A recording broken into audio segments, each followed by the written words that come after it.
Welcome to the deep dive. Today we're really zeroing in on something major, that recent U.S. strike on Iran, ordered by President Trump. Yeah, it's been all over the headlines, and the gravity, well, it's pretty clear. Exactly. So our mission here is to unpack it. We want to cut through the noise, look at the history, the key players, um, the consequences that led us here. And we're leaning heavily on a specific analysis today, an interview with Professor Jeffrey Sachs. He's a renowned geopolitical analyst. Right, and he offers this detailed historical view, asking some tough questions you might not hear elsewhere. We're using his insights to sort of guide this deep dive. It gives us a unique angle on what's really going on. And what immediately jumped out from Sachs's analysis, I mean, his reaction was stark. He called the strike a dreadful mistake. Yeah, poised to escalate, he said, and likely to add fuel to the raging global fire. Pretty strong words. Very strong. It really sets a serious tone for what we need to explore. Absolutely. And it connects directly to the bigger picture, the strategic side, what looks like maybe a decisive hit. Could be just the beginning. That's what the source suggests. Potentially the start of something much bigger, much more dangerous. So, the question for you, listening, is this an ending or just chapter one? Okay, let's get into that. The core argument from Sachs is, well, pretty direct. He says there's no intrinsic reason for the U.S. to be at war with Iran. Right. No fundamental clash there. Instead, the claim is this is happening because of Israel. Specifically, Netanyahu's particular vision of Israel. Yeah, this is where it gets really interesting. Sachs paints Netanyahu's worldview as, frankly, radical, this desire for freedom of maneuver. Meaning what, exactly? Meaning Israel sets its own borders, prevents a Palestinian state, period. And beyond that, his goal is supposedly to bring down any government in the region that challenges this expansionist vision. And Sachs says he's been pushing for war for 30 years. That's the claim. A consistent proponent of war for 3 decades. So how does the U.S. get involved, according to this analysis? Well, the strategy outlined is basically to drag the United States into Israel's wars through what the source calls the power of the Israel lobby, or the Zionist lobby in the United States. And the argument is this has led to unnecessary wars. Repeatedly. That's what Sachs argues. Absolutely unnecessary wars, he says, that did nothing for U.S. interests or, world peace. That's a heavy charge. It connects to this idea of Greater Israel, doesn't it? It does. Sachs describes it as a mind-boggling idea from Netanyahu's Likud party. Basically, no Palestinian state, ever. And Israeli Jews dominating the region. Yeah. Maybe even a huge territory. Potentially, yeah. Some interpretations mentioned in the analysis, drawing on biblical texts, suggest borders from the Nile to the Euphrates. It fuels this whole political movement of, territorial expansion. Wow. Okay, that context helps understand the clean break document you mentioned from '96. Netanyahu was involved in that too. He was a co-author, along with some American political figures, and the core idea was pretty chilling. Which was? Don't just fight groups like Hamas or Hezbollah directly. Instead, bring down the governments that support them. Right. Syria, Iran. So remake the Middle East in Israel's image, essentially. That was the stated aim, according to the analysis. And Iran. It was always on the list. Number 1 target. Always number 1. Yeah. And what's really sobering is how this wasn't just theory. After 9/11, this clean break strategy apparently became a kind of blueprint. Leading to actual wars. The source points to a list. 7 wars to pursue. Huh. Iraq, Syria, Lebanon, Somalia, Sudan, Libya. And Iran. And Iran. 6 were engaged in.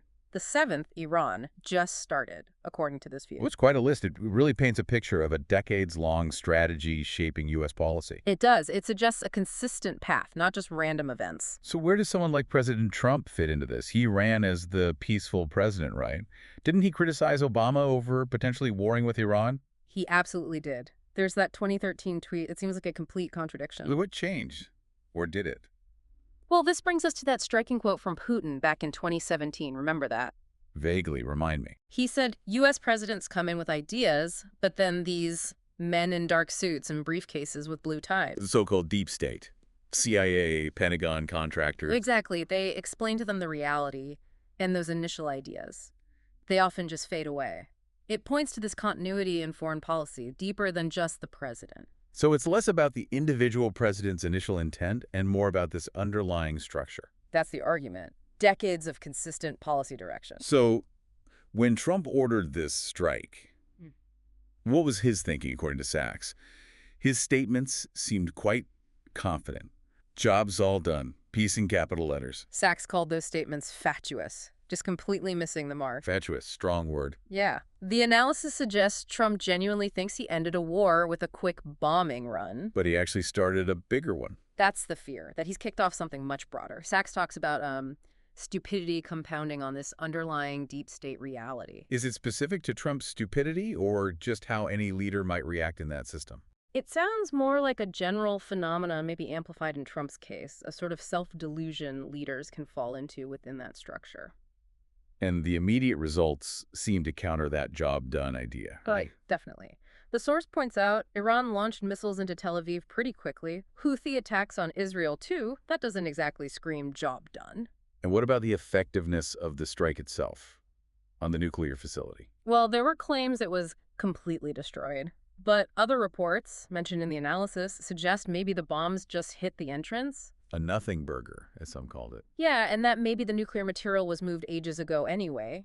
Sachs basically advises a lot of skepticism about those initial victory claims. Especially when destructive missiles hit Tel Aviv right after this supposedly definitive operation. Exactly. The timing doesn't quite add up. Okay, we absolutely need to look at Iran's side here. Their perspective, the history, it often gets lost. Completely. And the source material really emphasizes this. Iran isn't just a modern regime. It's a civilization going back 5,000 years. The first great empire of the ancient world, actually. Right. And there's that fascinating historical note from the Hebrew Bible. About Cyrus the Great. Yeah, the Persian leader, called the Messiah of the Jewish people, for freeing them from Babylon, letting them return to Jerusalem. That's history going back 2.5 millennia. So this idea of an inherent clash, this deep hatred. Sachs argues there's no intrinsic reason for it. It's more about a complete lack of understanding, often fueled by propaganda.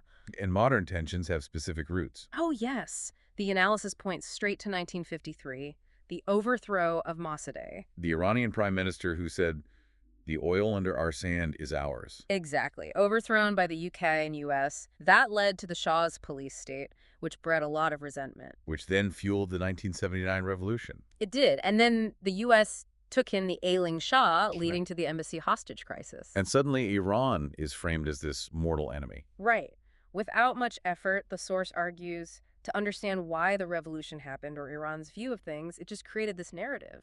And the U.S. didn't just stand by after '79, did it? No. According to Sachs, the U.S. almost immediately went into combat against the new regime, not directly at first, but by arming Saddam Hussein in Iraq. Arming and funding him. For that incredibly brutal war against Iran in the 80s, killed huge numbers of people. That history must cast a long shadow on how Iran views the U.S. today. You'd have to assume so. Yet, despite all that, the counter-narrative from Sachs is crucial. Which is? That for decades, Iran has actually been saying things like, we want normal relations with the United States. Really? Even about nuclear weapons? Yeah, we do not want nuclear weapons. Sachs points out they're open for an agreement. Their supreme leader even issued a fatwa, a religious ruling, decades ago against nuclear weapons. And we did have an agreement, didn't we, the JCPOA? We did, signed in 2016 under Obama, specifically designed to prevent a nuclear weapons program. An agreement was reached. A decade ago, basically. Right, and then Trump walked out. Pulled the U.S. out, influenced, Sachs says, by the Israel lobby, abandoning the very deal that could have, obviated all of this. And even after that, Iran kept trying to negotiate. Apparently so, pleading for talks through the Trump years, even into the Biden administration, wanting normal ties, wanting to avoid this kind of escalation. Which brings us back to this push for regime change. Netanyahu wants the Iranian regime gone. Sachs says it's absolutely explicit. And Trump's posts about knowing where the supreme leader is, they certainly feed that idea. It seems like regime change is a recurring theme in U.S. policy. Oh, massively. Sachs calls it core to America's foreign policy approach. He mentions maybe 100 such operations since World War II. 100? Wow. He cites a book. Yeah, Covert Regime Change by Professor Lind Orr. It documented 64 operations just between 1947 and 1989. And do they work? Well, that's the critical point Sachs makes. They often don't go well. Even the ones that technically succeed often fail in the long run. Right. Instead of a stable new government, you get chaos. Cascading coups, civil war, maybe a regime that's even worse than the one you removed. So the idea that regime change is some kind of easy fix. Sachs calls it delusional. An elixir that doesn't actually work based on the historical record. It usually leads to more instability. What about the argument you sometimes hear that the people of Iran want this, that they support U.S. intervention? The analysis calls that ludicrous. Plain and simple, emphasizing that, no one wants to get bombed on. It seems the focus should be less on individuals, like the supreme leader, and more on the politics. Exactly. Sachs stresses that these wars are based on politics, not just individuals. And the core political issue, he argues, remains the Palestinian situation. 8 million Palestinians under Israel's oppressive thumb, seeking self-determination. That's the root cause driving regional instability. That's the crux of his argument, that conflict fuels so much else. So instead of just predicting more doom and gloom, what should be done?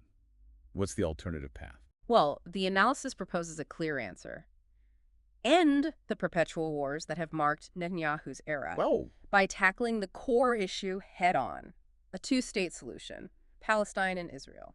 Just like that. One solution fixes everything. Not fixes everything instantly, but Sachs argues it's the key. It could stop the wars in Lebanon, Syria, Iran, even across the Red Sea in North Africa, because so much is interconnected. Is there international support for that? Overwhelmingly. The source notes more than 180 countries, representing 95% of the world's population, support a two-state solution. And practically, is it doable?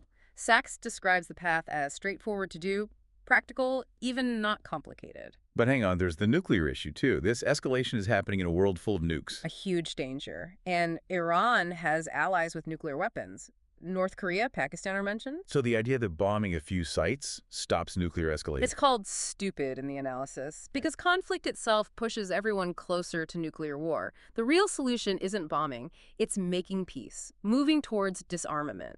So the path to peace is described as straightforward, practical, not complicated. Yes. And yet the conclusion is it's unlikely to happen, given the history. That's the paradox, the unsettling conclusion based on the last 30 years. We've covered a lot of ground here. We've really unpacked the history, the politics, the perspectives behind this U.S. strike on Iran, using that analysis from Professor Sachs. It's been quite a journey, moving from the headlines to these deeper roots. And I think the main takeaway, really, is seeing this not as just one event, but maybe the result of decades of specific strategies like clean break and historical steps or missteps. What really stands out to you from digging into this context? For me, it's realizing how understanding that deeper history, that context, is just so vital. It helps you, the listener, get beyond the surface level and see what's truly at stake. Absolutely. Which leaves us with a final thought to chew on. If, as this analysis suggests, the path to peace, to de-escalation, is actually not even complicated, what does that tell us about the forces, the narratives, the ingrained policies that keep pushing towards conflict anyway, and how much does the story we tell ourselves, historically and now, shape the reality that drives these decisions? A crucial question, something to definitely keep in mind as you follow events unfolding.